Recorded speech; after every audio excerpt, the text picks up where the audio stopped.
Calling upon stage Aditya Khaitan, Partner Digital Customer and Marketing, Deloitte India, for his opening note on industry trends and forecast.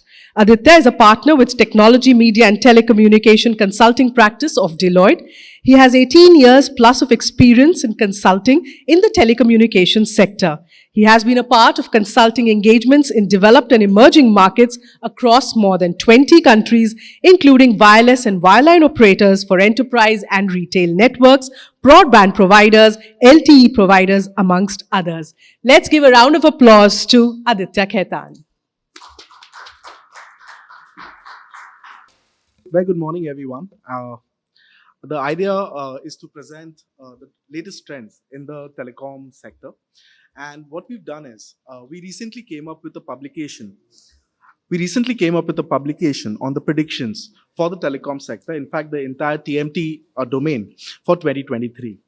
So what I'll do is, I'll try to do a rundown on some of the key predictions, and we would deep dive into some of the important ones.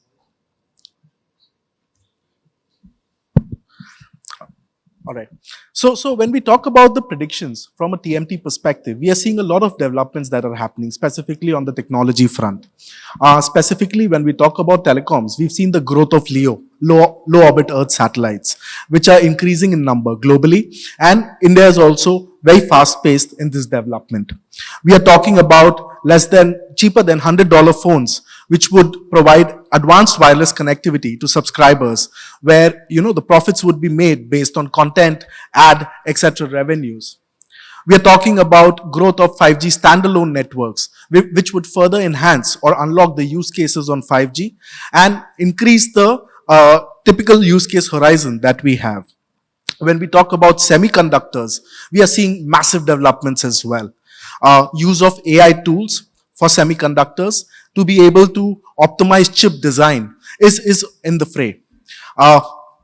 Semiconductor providers are leveraging different materials for manufacturing of semiconductors, making them applicable for high voltage, high power applications.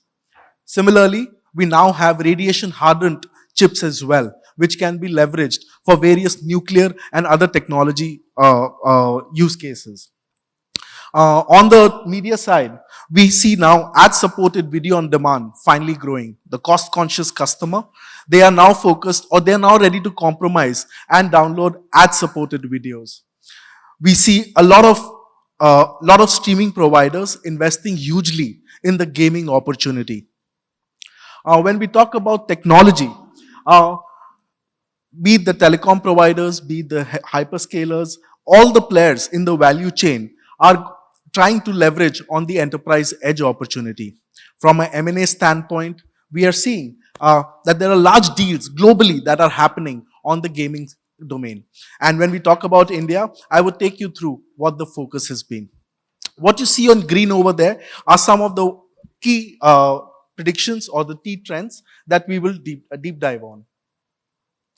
Specifically, when we talk about the broadband satellite market, when we look at the market globally, we expect more than 5,000 low Earth orbit satellites in the sky by the end of 2023.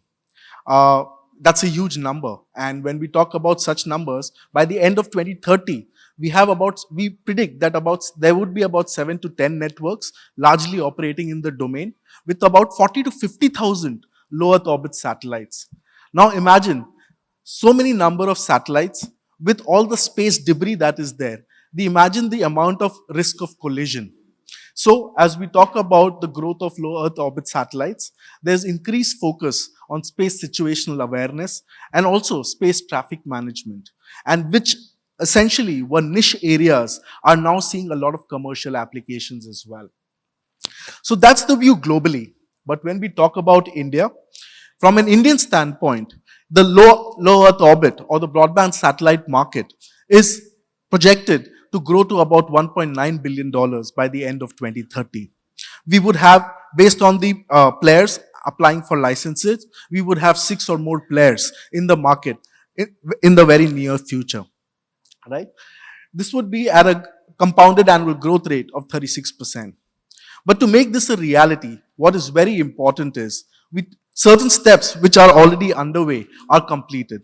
For example, the enhanced license approval framework for the providers to be able to initiate the services. Faster allocation of spectrum, which is already demarcated in the 27.5 to 28.5 gigahertz domain. We're talking about resilient cybersecurity, and not to mention, to avoid the risk of collision, to avoid the risk of loss and damage to the satellites, increased operations by providers on the situational awareness as well as the traffic management side. So that's one of the developments that we are seeing from a telecom standpoint. Another development, now when we talk about India, you would be aware that when we are deploying 5G, and the two telcos that are deploying 5G, one is doing it on non-standalone mode and the other one is doing on a standalone mode, right? It's typically not a binary choice. It is logical for telcos who already have legacy network to be able to deploy non-standalone such that their costs are less and they can deploy it faster. But when we talk about standalone networks, that is an eventual migration that all telcos would do. And what we are seeing globally, more and more telcos are investing on the standalone side. So where we had about 100 operators investing in standalone by the end of 2022, we would have about 200 by the end of 2023. Now, as telcos deploy that, because standalone networks offer network slicing, right, we would have additional use cases, additional capabilities that would be enabled through the 5G services, specifically on the enterprise side. So this is another development that we are seeing. When we talk about the Indian context, we are not far behind. Based on the telco roadmaps, we expect that all the cities, which is greater than 4,000, would be covered both in standalone and non-standalone modes by March 2024. Telcos would be spending more than $10 billion in capex in upgrading their networks and migrating to 5G. So the journey towards the standalone mode would eventually happen.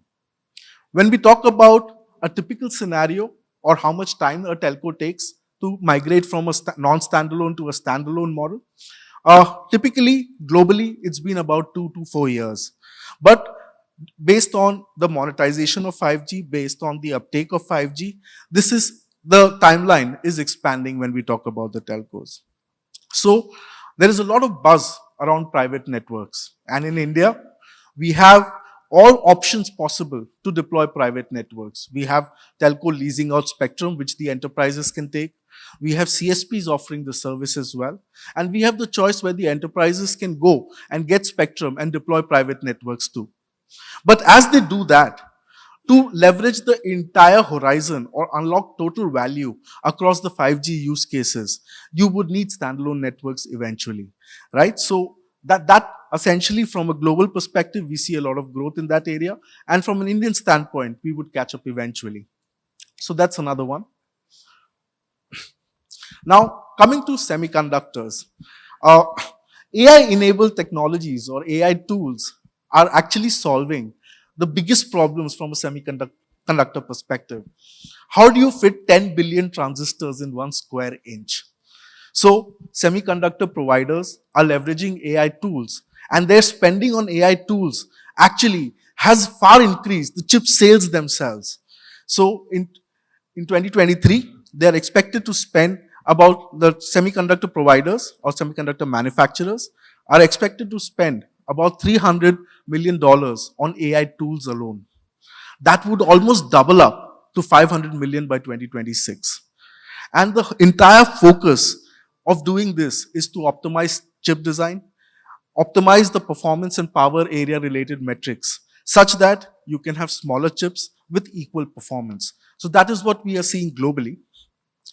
If I have to give you an example, Alphabet, which is one of the semiconductor providers, they are already using AI tools to be able to make the chip flow designs way faster in 6 weeks, which for human designers used to take weeks and months.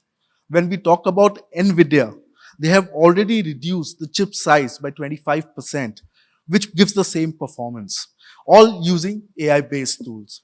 So that is the trend that we are seeing in the market, and we are also well placed to catch on to that trend. When we talk about the Indian semiconductor market as well, it's seeing the necessary growth, and it's expected to be about $55 billion by 2026. The demand is driven largely through three industries: smartphones and wearables, automotive, and computing and data storage. So as the demand grows, as we manufacture more and more in India, leveraging such AI tools would be a trend that would be replicated in India as well. From a semiconductor standpoint, another critical element is the use of different materials that is being leveraged. So instead of having your typical silicon-based chips, semiconductor providers are using gallium nitride as well as silicon carbide. What do these materials do? These materials make the semiconductor more resistant to high voltage and high power applications. For example, consumer electronics. We see that uh, by the end of 2023, almost 60% of all consumer electronics related semiconductor chips would be based on gallium nitride. Similarly, for battery operated vehicles, or BEVs as we call it, uh, there the use of silicon carbide as the semiconductor material would increase significantly, catering to about 60% of the market. So, driven by these applications, we see this change in material to optimize the semiconductor material design, right? And if I have to extend this as well, semiconductor providers are also working on radiation hardened chips, which you can then use for nuclear use cases and other advanced technology use cases, which otherwise was not possible. Using chips in a radiation environment, which has not happened before as well, right? So from a semiconductor perspective, there is optimization of the size and performance, change in material, as well as expanding the use cases, going into very hazardous environments like the nuclear environment as well. Finally, as we talk about the 5G use cases, as we speak about the data growth, uh, by the end of 2026, we would have about 150 million connected devices, 150 billion connected devices, sorry, transferring 175 zettabytes of data. So if you had to take all this data to the cloud, it would become highly expensive and inefficient. So what are the players in the value chain doing? The players in the value chain are combining their cloud and data strategy with edge computing strategy, leveraging edge, bringing the cloud closer to the end user, thereby being able to deliver the kind of use case performance, characteristics, etc., that would be very critical for the use case success. The enterprise edge market globally has seen a growth of 20%, and that has far exceeded the growth on network equipment spending as well as the information technology spending. From an Indian context, while the data points or the statistics are not very clear, but it is very apparent that all the players in the value chain are collaborating to be able to leverage this opportunity. So when we talk about the telecom service providers, we talk about the original equipment manufacturers, we talk about the hyperscalers, all are coming together to be able to build different use cases that would then enable either enterprise or retail specific or consumer specific applications. So that is what we are seeing on the enterprise edge side.